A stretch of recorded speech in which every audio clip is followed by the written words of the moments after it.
Hey everyone, welcome to another episode of the No Limit Selling Podcast. Today we're talking with Steph White. We're going to talk about sales because at one level, sales is sales, but in systems theory, if the environment changes, we have to adapt as well. Otherwise, we perish, and the environment has freaking changed. So, Steph, welcome to the program. Let's talk about how to make salespeople more relevant, more vibrant, and more successful. Oh, I'm so excited to be here. Thank you for having me. And yeah, let's do it. Times are changing, so let's change with them. Yeah, and what's kind of interesting is in some, like when you have your own kid, those little monsters change ever so slightly every single day, and before you know it, they're a little bit bigger. But if friends come over for a visit or relatives, it's like, oh my God, this massive shift. So Yeah. we're in this environment. What are leaders and companies not seeing as quickly as they should? And then we'll talk about what's really happening. Yeah. So I think let's let's go to macroeconomics.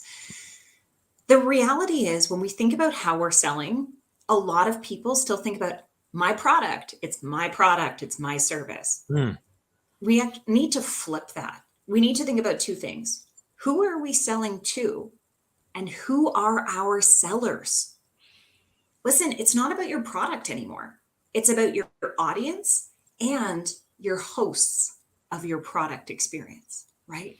So if I'm the first person you speak to when you come to look into our company, Hmm. this experience between you and I is arguably more important than a specific feature or functionality that you offer. And so right away, let's just flip the script. Let's start thinking about prospects and customers, then our people, then our product, and go with a people first approach for our sales motion. Absolutely. I think that really comes down to being relevant, whether it's in your marriage or in a company. That oftentimes it's so much about us and what we're doing. Let me tell you about how amazing I am, Steph. And it's like, I don't care. It's like, you're my guest on this podcast. So how can I get the best performance out of you? And that's how I can be relevant to you. Mhm. So let's talk about, let's say there's a salesperson on a street. Let's pick an industry. Let's say they're in the auto industry. Mhm. So how could a salesperson figure out how they can stay relevant with their constituents? So the company may not see it, but they're Mhm. the performer, they get measured. How would you suggest that salesperson ensures that they're talking to customers and really ask the right questions to get those insights they need to be relevant? Mhm. So, one of my favorite ways to experience this is walk a mile. I actually dub it walk a mile. This is the old adage of go walk a mile in your customers or the other person's shoes. We know, and Gartner has published recent research about the percentage of buyers' time. And again, we can speak specifically about auto, but this Mm, applies across the board that buyers are spending before they get to you as a mm, salesperson. Buyers are self enabling. So you need to understand this is an iceberg situation. If they're spending anywhere from 37 to 44% of their time, give or take, depending on industry, doing their own self research, going on your mm. company's website, researching auto magazine reviews and all of this, you need to understand what they've seen, learned, and heard before you even ask them that first question and welcome them to the door. Because if you don't know where they're going to learn from the community, you don't even know what you're walking into. And if we all know anything about sales, it's know your customer first. So I actually like to encourage people go walk a mile. If So you how work, would one do that? So let's say a salesperson, that's like brilliant advice. Like my initial reaction would be is build rapport with Steph. She's the auto buyer and get a level of trust and then say, hey, Steph, what have you been, you probably researched stuff before you came here. What have you been looking at? What have you been finding? That would be my way of doing it. Any other different ways of doing that? yeah. So I think, absolutely. So go out to your market. And again, let's just stick with auto. You're going to look at your most recent or local publications for auto magazines. Depending on Mm, country, those are going to be different things. And yes, they're all digital these days. I'd also encourage you to go take a look at Black Book values, see what people are saying about the value of the product that you are about to sell over time. What you want to then do when you engage with your customer is assume that they've seen both the highlights and the lowlights from Mm. those common website or in the industry sources, right? And be prepared proactively for the lowlights. So, what that may sound like is, let's say you are looking at an electric vehicle. If you are in Canada, as we both are right now, one of the primary concerns that comes up for people when they're doing research is temperatures with rechargeable batteries. That's a very Yes. real concern, right? That's going to be something your buyers are a little bit concerned about at a minimum. The other thing is infrastructure is not yet in place for charging. And it's a big country. If you are selling a vehicle in a rural area, this is going to be top concerns for your customer. They are probably going to be less concerned about price and more concerned about their range and the infrastructure. So, leading with proactive information. So, if we use this example, you're looking at an electric vehicle. Let's say we're up in the country, we're 3 hours away from Toronto, don't have major infrastructure in sight. One of the first things that I'm going to do when I interact with you is actually give you that proactive information. Hey, great to see you looking at this vehicle. We do have a hybrid option and a gas option. One of the benefits with the hybrid option is you can transition between your fuel types, or, that it charges itself depending on the vehicle. Mm. And one of the things that I love myself is that we've actually pulled together this list of some of the convenient charging stations right in the next 100 kilometers. Why I love having this list ready for me is I don't have to worry about an app or anything else telling me where to go. I can actually show you how close these places are, right? And it's When tangible. it's tangible, it's a thing, and you're getting ahead of the concern. You're not negating it. It is a very real concern. You don't want to downplay it, but what you want to do is proactively show the solution for why it's not as big of a concern for the potential product or service, right? But you got to do that authentically. That's the key Absolutely. when And, you're and it could be a huge concern, in which case that's not the right vehicle. And if we're ethical salespeople, we'll sell them a gas car. So brilliant. exactly. Thank you for sharing that, because that gives a very tactical kind of thing to do. And I like that, creating a booklet where the charging stations are certainly is huge. So let me ask you to divine something. Stephanie, if there was a guy doing a PowerPoint presentation with 350 slides, all of them with text over it and reading from that text, on a scale of 1 to 10, 10 being an awesome presentation and 1 being an awful presentation, what would you rate it as? I mean, I think it's pretty safe to say a lot of us with attention spans would be putting that as a 0 right now. I saw that presentation at a conference in LA, and it was a 10 plus. It was the most Really? mesmerizing, amazing thing I've ever seen. And the guy was, and the reason I bring that up is, 1, the guy was magical, and 2, he was relevant to his audience, Mhm. and he was building a case. And the case he was building was that nicotine is bad for you, and nicotine is highly addictive. And then he does a flip on it where, won't go into that, but he was relevant to the audience, which ties into you. And basically he had to stop at slide 200 and something. And he asked the audience, do you want me to finish this? And everyone was saying, yes, please keep going. But there was another speaker and he had to get off stage. But anyway, so That's 1B, isn't that amazing? that it honestly, I mean, of course you have a great example to give Yeah. me based on Yeah. my response. But that is amazing. And that is the difference between focusing on what's important to your audience or your buyer versus Yeah. what you actually want to say. And also he actually positioned it in a way that it would be easily digestible for us. And he could have actually made his point in like 5 slides, and it would have been data, because he Mhm. did it the way he did it. It was like, oh my God, I had no idea. And I'm sure everybody, those 200 people in the audience, texted everybody they knew saying, oh my God, did you know? So the first thing you said was, okay, we need to be relevant to our audience in this changing climate. What else do we need to focus on to, ensure that we are increasing our revenue and being service to our clients? Mhm. So when we think about being relevant to our audience, part of that is ensuring that we truly understand the customer journey, right? We just spoke a little bit about what they're doing before they get to you. Yes. What does the rest of their journey look and feel like? It's not about you. It's not about your product. When we think about this, they may buy the vehicle from you. You may facilitate in getting the license plates, but they need to get quotes from insurance companies. They need to check if they live in a condo building. Will this vehicle fit in my spot? Is there a height problem? Anything Mm. like that. That whole piece is a critical part of the buyer's journey that you need to think about in your sales process. The goal with that is understanding what your customers experience outside of you.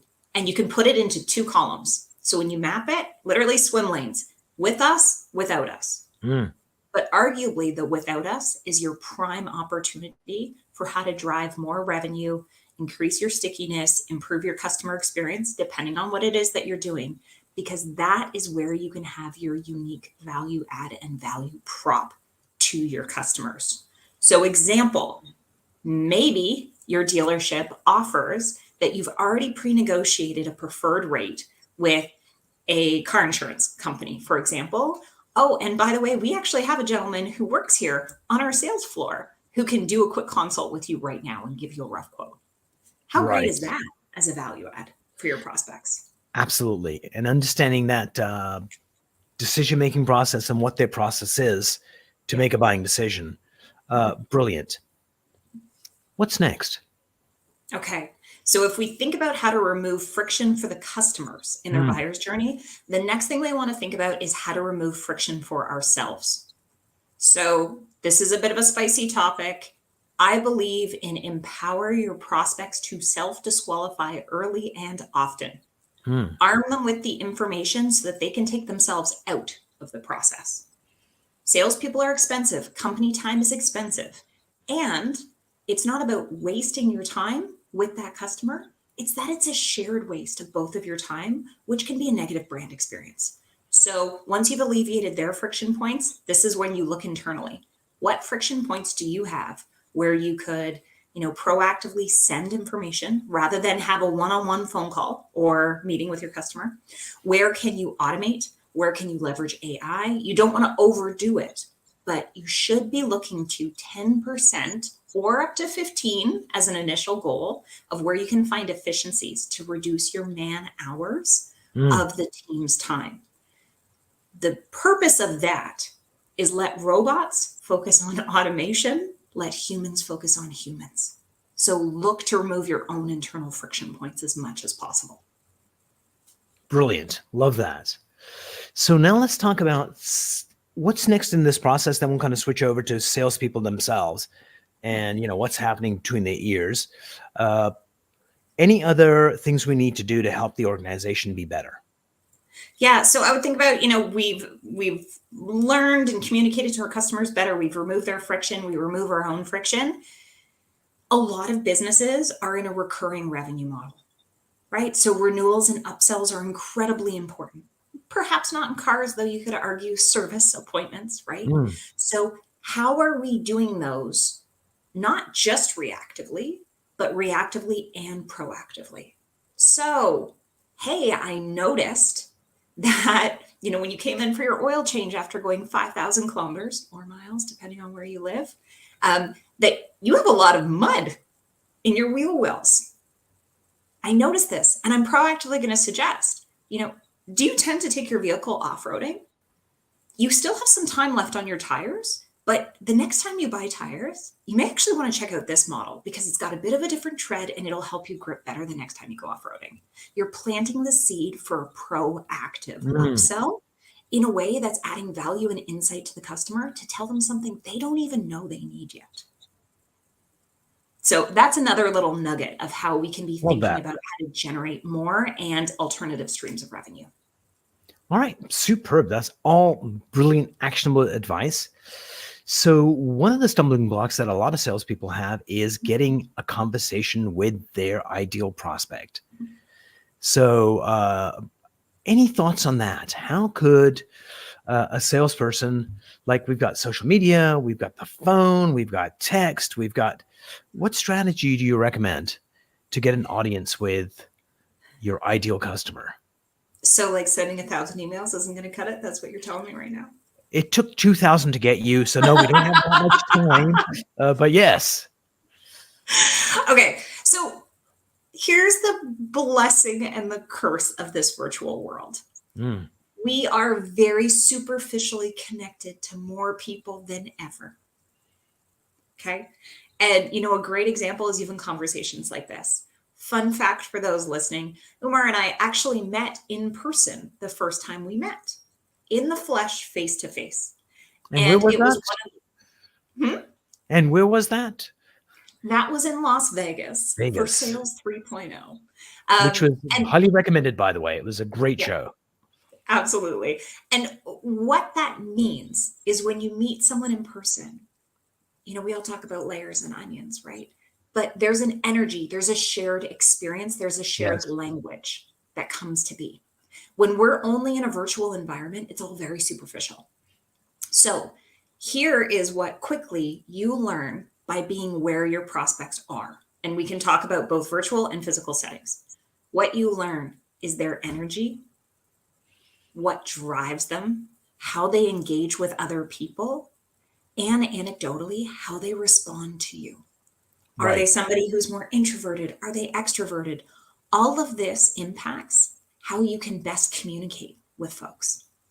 So physically in a room, was very quickly able to gauge, okay, you're a very warm individual. You're very comfortable in large groups. You don't speak overly loudly, but with enough confidence that people 5 feet away can hear you. You've got a confident stature, all of these things, right?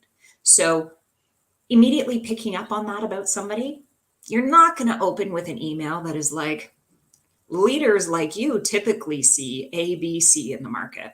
No. You're clearly an experienced person. We're not playing that game. Instead, you may then open with, based on our conversation or curious, I saw this article from XYZ, by the way, that the other person's already interested in that group based on their connections. And here is why it made me think of you. And then have your call to action in your email. One is personalized, one is generic. Right. So if we think about that, physical in-person meetings are few and far between. They're hugely valuable, but it doesn't have to be in person. Go to where your prospects are. There are so many online communities. If you sell, for example, to information security professionals, right? Go to their conferences, join their community forums, subscribe to the newsletters of their professional world and groups. If you want to know what they care about, go be in their space. That allows you to speak that shared language, community understanding. And that's the difference of having a warm first outreach versus a generic first outreach. And one of the best bargains I've ever purchased is I was at a conference and the president of the organization has a book and he was doing a book signing. So I purposefully went late to the book signing. So I was the last person to buy a book. And as we had a short conversation, he goes, we need to talk further. And his assistant came over and took my card. And it was like $29 well spent. And this is it. But you met him where he is. Where he is. And it was just a nice, interesting conversation, not a salesy conversation. And it was like, you're really interesting. I need to talk to you. And so, those face-to-face meetings are happening again. Going there and engaging with people and being relevant to people. And being relevant at a conference sometimes is just noting on what the speaker did on the stage. I love what Steph said. And it's like, I did too. What did you like about it? And so brilliant. So I think we don't need to sell to 1,000 people unless you're selling cookies. Mm-hmm. But like my universe could be that 50 customers in a year is a phenomenal year. Mm-hmm. And to get 50 people to take your call is not that difficult in the grand scheme of things. Mm-hmm. But before we went on air, you had mentioned something, Steph, was that, we need to go back to the basics. And what that made me really think about was, because before we went on air, we were talking about the changing environment. And a good example is a lot of tech companies like Google, Facebook are laying off a lot of people that, 4 years before that would have been, that's not going to happen for like maybe 2 decades, but it happened like really, really quickly. Yeah. So what we need to do is basically, how do we become relevant to the people that we need to connect with? So thoughts on that? Big social media aside, because I think that was a whole other kettle of fish with some legislation changes and Yep. some things that happen. I think there can be this short-sightedness where sell it, ship it, hand it over to the customer success team. Yep. And the challenge with that is then we're constantly in this reactive state, right? Where it's like, well, we sold it, we got to keep it. We sold it, we got to keep it. And you can be in this world where your sales team is actually performing and hitting 90, 95% of attainment, but your customer success team is churning so darn fast that the net revenue for the business is now in jeopardy and you're doing layoffs. Right. And so I think ultimately, from my perspective, that comes down to not staying in touch with your customers. It comes from just doing this and handing it over. I think if we think about, for example, a platform that was developed for millennials, and we're not going to say any specific names here, but a platform that was developed for millennials when they were in their early teens, right? Their formative years. If you are still continuing to market to only that demographic is now between 35 and 45, right? Give or take, depending on which year ranges you use. That is no longer your primary user base for growth. You now need to think about what your 20s to 30s are thinking about, because those are your future customers and your current customers. Right. And so I think it's like this complacency that can happen where it's like, well, listen, we'll keep milking that cow. We'll keep milking it. Okay. But more and more people are buying oat milk. And you can't ignore the fact that more and more people are buying oat milk. It doesn't mean you need to go away from cow's milk, but you need to be thinking about this whole new market segment that's opening up, what they care about and what they want, because that is your untapped potential. If you ignore it, your business revenues are going to decline as that group that you are selling to is phasing out, right? And so I think it's really staying in touch with your market, your customers today, but also your customers of tomorrow, and who that starts to sound like, smell like, taste like, all those things, right? And I think that's where, if we look at certain industries, they've done it better than others. You look at the potato chip industry, and for those who don't know me, I love to run. I do also love junk food and healthy snacks, so it's all about balance in my world. You look at the major potato chip companies, they have entire research labs that are dedicated to sourcing and analyzing data of restaurants that are opening in different countries of the world. Why? Because the thought process is that if a city like London, England is starting to support more brick and mortar stores of a certain kind of cuisine, that they are a perfect test market for a new flavor of potato chip. And that is part of where they sell slightly different variations from country to country, but they never sleep on the flavor. They have dedicated people who are truly digging for market insights on what the next best opportunity is. Brilliant. Thank you for sharing that. That is pretty astounding that you have all of this stuff in your head, Steph.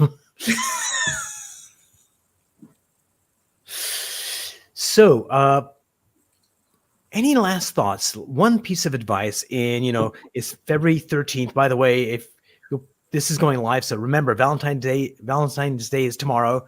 Make sure you do something special for a loved one. And if I may recommend, a love video would be a good way to go. Just a random video sent to your sweetheart with what you're feeling that day is in some ways way more memorable than some flowers that will die a week later. It's true. I love that. Go show some recognition. Yeah. So any last thought you want to share with salespeople, sales managers before we part company today? Yeah, I would just say, it is truly a privilege from my perspective to do what we do. Hmm. We have a unique opportunity to engage with new people literally every day and learn from one another. And I would say we're all just still figuring it out as the market changes, as our products change, as we all change.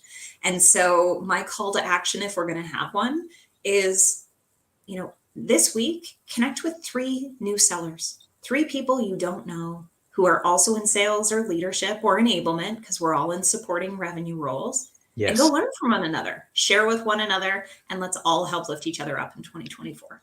That is a brilliant challenge. Thank you for doing that, Steph. This is the first of many conversations to come. I'm going to end our stream here. And once again, thank you for being on the show. And we'll chat after we end this interview. Sounds great. Thanks, everybody.